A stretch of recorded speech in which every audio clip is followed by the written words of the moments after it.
These 3 leaks pretty much confirmed that the new episode will be a repeat of episode 5, and in episode 7 we'll see at least 3 different adventures. I don't think there's much point in talking too much about A Day at the Beach, since it's all pretty obvious, and if you want to learn more in detail, you can check it out here and here. We also have a one-word description of episode 7 from the voice actors, and in the context of the adventures, the ones that interest us most are the descriptions from Kane's voice actor, Chinese, and from Gooseworx, shrimp. I already told you that this is a reference to Chinese culture, but I didn't mention that most likely it'll be something related to cooking.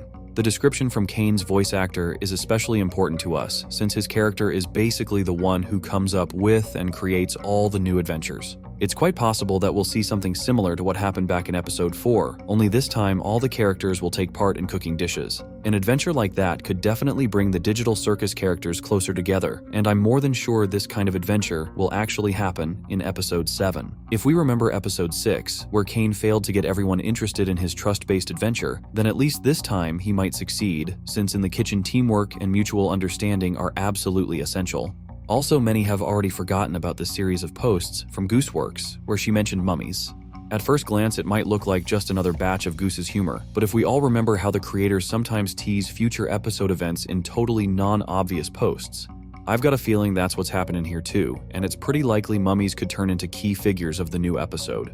Off that, I came up with a crazy theory that could flip everything we've seen so far.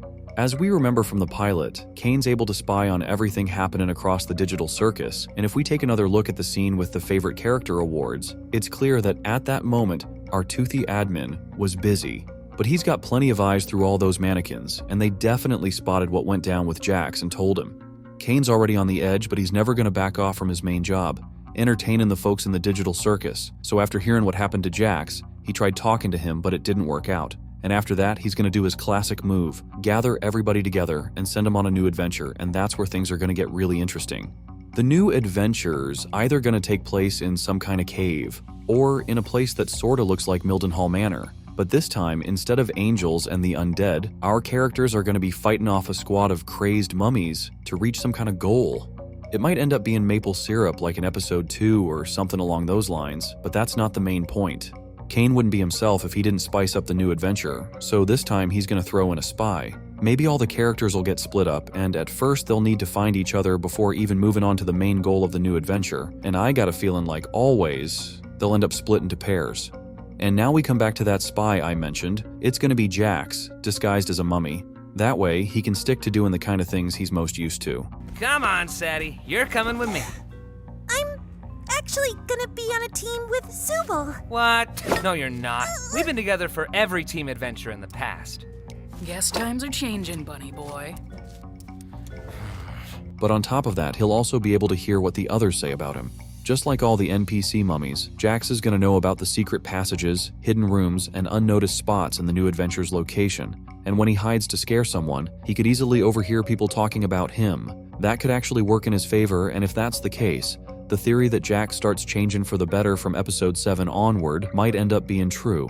But Jax might also catch something nasty said about him, and then, well, that's better left for another video. Let's take a little break from Jax and talk more about the new adventure as a whole. For a sort of reference, I'm going to stick with episode 3, because it's the one that feels the closest in vibe to what episode 7's adventure could be. Back then, we saw how there were these kind of portals between locations, and I'd say it's pretty likely that the mansion-like place won't be the only spot in the new adventure. I can totally imagine a moment where all the characters get sucked into some cave, and from there they gotta face all kinds of trials, dodging the crazed mummies while trying to track down some all-powerful artifact, and then bring it back to the so-called king of that location. This means we'll have at least 3 distinct adventures in episode 7, and considering that this episode is set to be the longest so far, we can confidently expect them to be much longer than those in episode 5. These adventures will fully round out the character development, and only after that will we finally get to the main part of episode 7, which will unveil numerous secrets, one of which was hinted at in episode 6. And if we go back to that scene with Zubul, it's super easy to catch why that triggered such a strong reaction from Kane. Basically, the digital circus is a place where the characters are only supposed to have fun and not think about any real human stuff. But with that line, Zubul literally went against the rules of the circus. And that kind of behavior is bound to mess with the programmed AI system, which is why we've been seeing so much aggression and glitches lately. There's a good chance Kane's just straight up tired of all this, and when he's looking at that photo, you can tell the thoughts hitting him to just end it all and send everyone back to the real world, so he won't be stuck alone with them anymore. Like we remember episode 6 was the breaking point between the calm in the digital circus and the straight up madness, and C&A, including that room, are going to be a key part of everything that happens next. What do y'all think this room really means? Drop your guesses in the comments, and let's keep it rolling. Like I already said, this spot is for sure going to play a big role in the future, but I'm pretty sure episode 7's only going to be the start of uncovering the main mystery of the digital circus. For the longest time, we thought the letter A in C&A stood for Albert Spudsey, and that he was supposedly one of the founders of the circus. But episode 6 dropped some details that could totally flip the way we see everything. Let's rewind to one insanely important scene for us. Oh, I got just the thing. Here, take this. Wait. Of course, a lot of people instantly started throwing around the idea that Kinger might actually be one of the creators of the digital circus, because he's got some abilities that nobody else seems to have. Backing up that theory is the fact that this scene comes literally right after the one with Kane. So I can toss out a pretty bold theory that Kinger's actually Albert Spudsey, and all those mentions back in episode 4 were kind of like a hidden nod to it. But if we think back to the Kinger we're used to, We all got briefs on our characters. I'm your assistant. Don't worry, Gangle, I'll get it for you!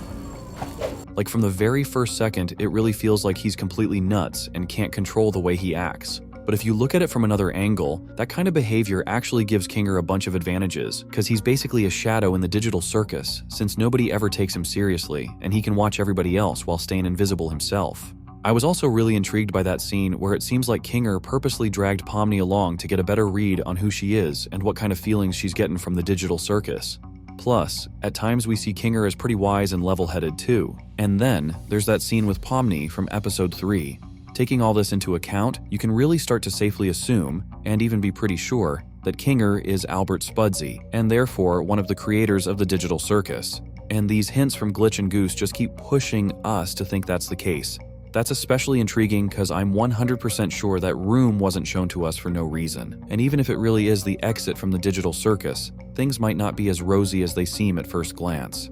A couple months back, we noticed that pretty much everyone who told their story somehow mentioned abandoned buildings. So it's totally possible that the office transferring real people's minds into the digital circus is inside one of those places. Judging by how this room looks now compared to how it did originally, you can easily say that even if this really is the exit from the digital circus, it's been dead for a long time already. And in that case, it's actually super interesting whether our favorite characters can even make it back to the real world in one piece. Can they even come back at all? Because it's pretty likely their bodies in the real world ain't breathing anymore. And the digital circus is like this kind of digital immortality, letting people live out an endless imitation of life in a place where basically nothing matters. So you get it. Episode 7's going to be even more epic than anything we've seen before, because that's exactly where the craziest stuff is about to kick off. As always, drop your thoughts in the comments, and I'll catch y'all real soon in the next videos.